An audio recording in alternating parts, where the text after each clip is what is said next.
জনগণ এখন সুস্থ পরিকল্পনা গ্রহণ এবং প্রতিশ্রুতির বাস্তবায়ন চায়। তারা একটি পরিবর্তন চাচ্ছে। জনগণের আস্থা অর্জন করতে পারলে আপনি নেতা। আমি বিশ্বাস করি এই মুহূর্তে বাংলাদেশের মানুষ কথামালার রাজনীতি আর চাচ্ছে না। তারা একটি পরিবর্তন চাচ্ছে, প্রতিশ্রুতি চাচ্ছে না, বরং প্রতিশ্রুতির বাস্তবায়ন চাচ্ছে। জনগণ এখন সুস্থ পরিকল্পনা গ্রহণ এবং প্রতিশ্রুতির বাস্তবায়ন চায় এবং জনগণের সেই প্রত্যাশা পূরণের লক্ষ্যে বিএনপি জনগণের জীবন মান উন্নয়নের সুনির্দিষ্টভাবে কতগুলো পরিকল্পনা গ্রহণ করছে। বহু কিছু করার আছে, বাট শুরু করতে হবে এক জায়গা থেকে, এবং যেগুলো বেসিক জিনিস আমরা সেখান থেকে শুরু করতে চাই।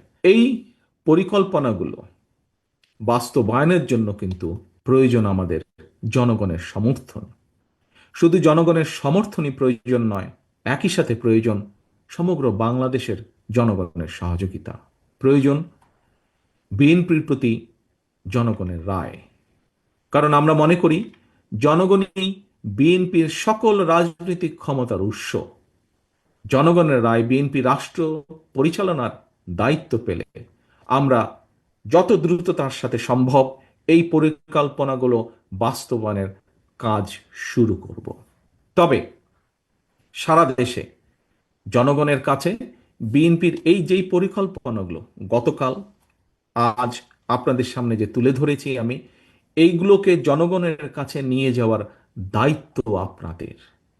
গতকালকের দায়িত্বগুলো যেমন ছাত্রদলকে দেওয়া হয়েছে, আজকের দায়িত্বগুলো আপনাদের যুবদলের নেতাকর্মী, সমগ্র দেশে ছড়িয়ে ছড়িয়ে ছিটিয়ে থাকা যুবদলের নেতাকর্মীদেরকে দেওয়া হয়েছে।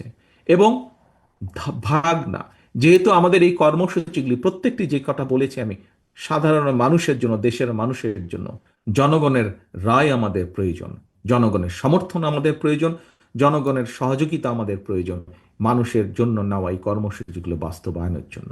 আপনাদের প্রতি জনগণের সেই আস্থা ও বিশ্বাস ধরে রাখুন। মনে রাখবেন, জনগণের আস্থা অর্জন করতে পারলে আপনি নেতা। জনগণ প্রত্যাখ্যান করলে আপনি নেতা নন। একজন রাজনৈতিক কর্মী হিসাবে আমার কয়েক দশকের রাজনৈতিক অভিজ্ঞতার আলোকে একটি বিষয় আপনাদের মনোযোগ আকর্ষণ করতে চাই। প্রশাসনিক সহায়তায় নেতৃত্ব হয়তো প্রদর্শন করা যায়, কিন্তু জনগণ সহায়তা করলে নেতৃত্ব দেওয়া যায়। আপনার এসির গ্যাসের সমাধান হলো এসজিএস ও সিএনএস সার্টিফাইড ফোরন রেফ্রিজারেন্ট গ্যাস, যার বিশুদ্ধতা 99.98%। ফোরন, শান্তি যেখানে, নিঃশ্বাসে।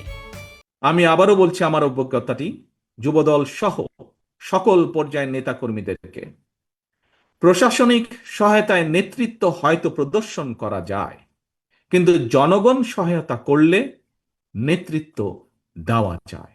মনে রাখবেন, মনে রাখবেন, আপনাদের প্রতি জনগণের সমর্থন থাকার কারণেই পলাতক স্বৈরাচারের প্রশাসন কিংবা আইন শৃঙ্খলা বাহিনী আপনাদেরকে, যুবদলের নেতাকর্মী সমর্থকদেরকে রাজপথ থেকে দূরে রাখতে পারে।